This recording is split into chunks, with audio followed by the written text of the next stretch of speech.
नौवीं क्लास के छात्र छात्राओं, आज के ऑनलाइन क्लास में आप सभी का हार्दिक स्वागत है। प्रिय छात्रों, आपको पता है कि आप चैप्टर नंबर 1 भूगोल का आपकी 9th क्लास की सामाजिक अध्ययन के राजनीतिक शास्त्र के पहले चैप्टर का अध्ययन कर रहे हैं। और इस पाठ का नाम हम पिछले लगभग 3 वीडियो से कर रहे हैं, समकालीन विषयों में लोकतंत्र। इस पाठ पर हमने काफी जोर दिया, छोटे से छोटे बहुत सारे प्रश्नों का करने का प्रयास किया है। और आज का ये हमारा अंतिम वीडियो जो है, उन 4 वीडियो में हमने लेसन को समाप्त किया है। कोशिश की है कि कोई खास टॉपिक ना छूटे। फिर भी आपको मैंने निर्देश पहले दिया था कि बुक आपको ध्यान से पढ़नी है ताकि हर गहराई तक जा सके। तो छात्रों, चलते हैं हम आज के में हमने प्रश्न लिया है, सुरक्षा परिषद क्या है? सुरक्षा परिषद क्या? बड़े इंपॉर्टेंट प्रश्न है, इसलिए खास प्रश्न है आपकी नॉलेज के लिए भी, जनरल नॉलेज के लिए, 9th क्लास और आगे आने वाले क्लासों के लिए।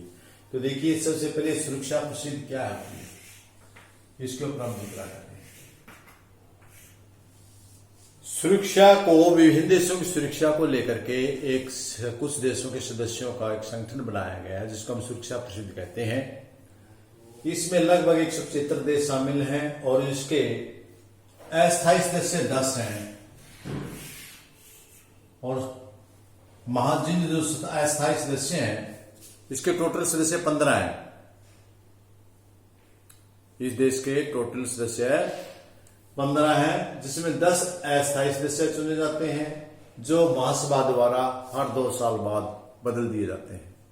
महासभा उनका चुनाव करती है, हर 2 साल बाद वो अगले 10 उनका लिया जाता है। और 5 स्थायी सदस्य हैं, अमेरिका, रूस, चीन, फ्रांस और ब्रिटेन। ये हमेशा परमानेंट इस देश के सदस्य सुरक्षा परिषद के। तो इन 5 देशों को और 5 और 10 टोटल इसके 15 सदस्य हैं। 15 सदस्यों में 10 सदस्य अस्थायी जो बदलते रहते हैं और जो 5 सदस्य स्थायी हैं, कभी भी नहीं बदलते। इनके पास वीटो पावर भी है। इसके पास वीटो पावर भी है। वीटो पावर के बारे में आगे जानेंगे हम क्या होती है। उससे पहले हम जानते हैं कि इसके कार्य क्या, सुरक्षा परिषद का निर्माण क्यों किया गया है। सुरक्षा परिषद का निर्माण एक तो विभिन्न देशों के बीच में टकराव को रोकना है। विभिन्न देश किसी न किसी मसले को लेकर लड़ते झगड़ते रहते हैं, उनका निपटारा करने के लिए, उनको रोकने के लिए किया गया। दूसरा, पूरे विश्व में शांति बनाए रखने के लिए किया गया। मेन पर्पज इनका यही है, बाकी चाहिए कुछ करें। सुरक्षा परिषद सुरक्षा की दृष्टि से बनाई हुई पूरे विश्व में सुरक्षा की दृष्टि से बनाई हुई जो एक सभा है, उसको हम सुरक्षा परिषद का नाम देते हैं। तो इसमें जो 5 सदस्यों के पास वीटो पावर, उस पावर का क्या मतलब है, इस वीटो का क्या अर्थ होता है? वीटो का अर्थ होता है किसी व्यक्ति, पार्टी या राष्ट्र, कोई व्यक्ति हो सकता है, राष्ट्र हो सकता है, कोई पावर, उसको मिला अधिकार।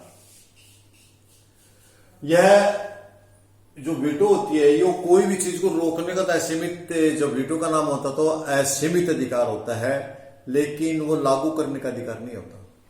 जैसे हम 5 देशों की बात करें, किसी देश का युद्ध होता है, तो यदि इसके ऊपर ये कोई भी प्रस्ताव लागू नहीं कर सकते, लेकिन उनको रोक सकते हैं। ये किसी भी देश के जो राष्ट्रों के ऊपर किसी चीज को यदि रोक सकते हैं, प्रस्ताव पास होता है, एक भी मना करने पर उस अध्यादेश को जारी नहीं किया जा सकता।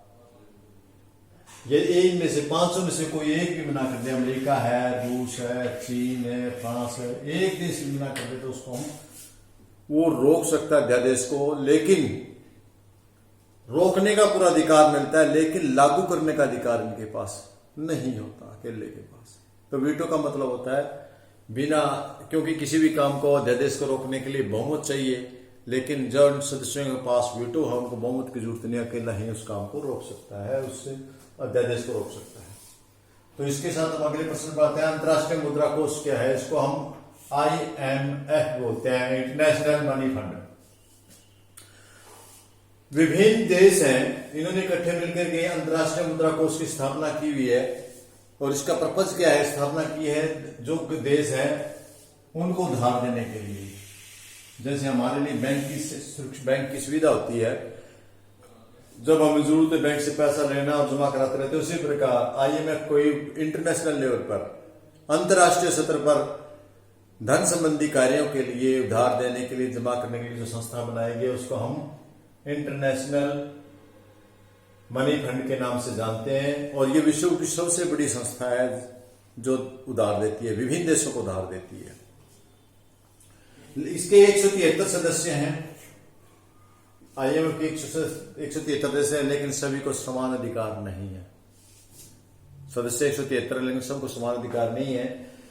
आधी से ज्यादा जो इसके सदस्य बनते हैं वो 5 वीटो पावर देश हैं, प्लस में इनके साथ 2 देश और भी हैं, एक है जापान और एक है सऊदी अरब।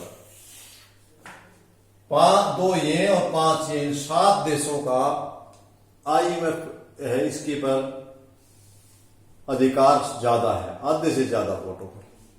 जो इतने इसके वोट होते हैं मुद्रा कोष के, जितने इसके सदस्य बनाने होते हैं, इसके अधिकार बनाने होते हैं, वे ज्यादा 5 ये देश प्लस में जापान और सऊदी अरब भी मिलकर के, इन 7 देशों का ज्यादा आधिक्य है। इन देशों का इसके ऊपर ज्यादा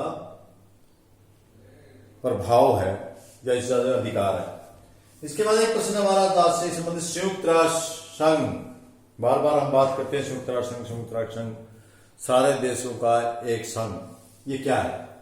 ये वैश्विक स्तर पर विश्व में, पूरे विश्व में देशों का जोड़ करके एक संघ बनाया गया है, एक संगठन है, विभिन्न देशों का वैश्विक संगठन है। ये विश्व स्तर का संगठन है जिसको हम संयुक्त राष्ट्र संघ के नाम से जानते हैं। और इसका मुख्य कार्य क्या रहता है, इसका क्यों इसका बनाया गया? एक तो पूरे विश्व में कानून व्यवस्था को बनाए रखने के लिए, दूसरा देशों में आपसी लड़ाई झगड़े से निपटारा करने, सुरक्षा के शांति बनाए रखने के लिए, आर्थिक निकाय के लिए, देशों को, जरूरतमंद देशों को पैसा देकर उनकी सहायता करने के लिए, सामाजिक समानता विभिन्न देशों में बनाए रखने के लिए, और इन मामलों में आपस में एक देश का दूसरे देश के साथ सहयोग करके उनमें मदद करने के लिए इस संगठन की रचना की गई है। इसका जो प्रशासनिक अधिकारी होता है वो इसका महासचिव होता है, वो इसका प्रशासनिक अधिकारी होता है जिसका महासचिव बनाया गया है। इसके बारे में मैंने एक दिन पहले भी आपको बताया था कि ये अमेरिका का ही बनता आया ज्यादातर, क्योंकि इसका चुनाव अमेरिका का वित्त मंत्री करता है, इसलिए वो लगभग नागरिक अमेरिका जैसा अमेरिका का नागरिक ही बनाता है। तो हम आज ही कुछ खास पर्सन थे, आपने बुक में भी इनका अध्ययन किया होगा और मैंने भी आपको कराया, और उसी के साथ हम इस लेसन का समापन करते हैं। मुझे उम्मीद है बच्चों को ये पाठ अच्छे से आया होगा, समझ में आया होगा। नहीं आया तो आप 2-4 बार वीडियो को बार देख लीजिए, आपको अच्छे समझ में आ जाएगा। और इन शब्दों के साथ मैं आपसे इस चैप्टर से विदा लेता हूँ। मिलते हैं हम आगे फिर नए दूसरे पाठ के साथ। तब तक के लिए आप लोगों का बहुत बहुत धन्यवाद।